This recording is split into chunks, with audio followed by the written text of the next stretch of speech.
એક હગું તૂટ્યું છે, કેતા હોય તો વાત નાખું. કકેણું મારે નહીં કરવાનું ભાઈ, મારા કાકા ચોખ્ખી ના પાડેલી છે મેં. આખી જિંદગી ઓઢું મરવું એના કરતી ઘઘેણું કરવું ના હારું. પણ મારે નહીં કરવું, મારે પરણવાનું છે. ઉભો રહે, તાર કાકાને ફોન કરું. હલો, એટલે તમારું છોકરું તો એમ કે છે કે મારે ઘઘેણું નહીં કરવું. એમ કે આખી જિંદગી ઓઢો મરે ને તોય હું નહીં પરણાવવાનો. હારું હડો. તાર કાકે સોખી ના પાડી દીધી, મને ખબર હતી મારા કાકો ના પાડવાના. પરણાવાની ના પાડી. કોઈ વધો નહીં, પાડોશી વાળા મારું હગું કરાવશે. તું પાડોશી ની વાત ના કર, પાડોશી વાળાને ખબર પડશે ને કે તારું હગું થાયરું છે.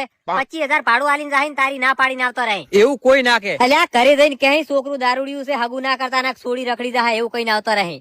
આ મૂંગો મોરવી જેવો તેવો નહીં, 75,000 હગો કરાયા છે મેં. અને તારે કરવું હોય તો કર નક્કી, કોઈ નહીં. આ હેડિયો હું તો ઉભારો બેહો વાત કુ. સોડી હારી છે? અલ્યા હારી છે કે નહીં હારી એવું કોઈ જોવાનું ના આવે. ઢોલ વાગતા થઈ જવા જોવે, ગામમાં ખબર પડવી જોવે કે બૈરું લાયો. હારું ફોન કરીને નક્કી કરો, ઢોલ વગાડી નાખો. અલ્યા બધું નક્કી જ છે. એવું? ઓવે પાડોશી ના કેતો પાછો નક્કી ઘઘણું નહીં ભાળે. મારા કાકા ને નાખું. હારું હવે હું નીકળું, મારે મોડવે જોન પહોંચી.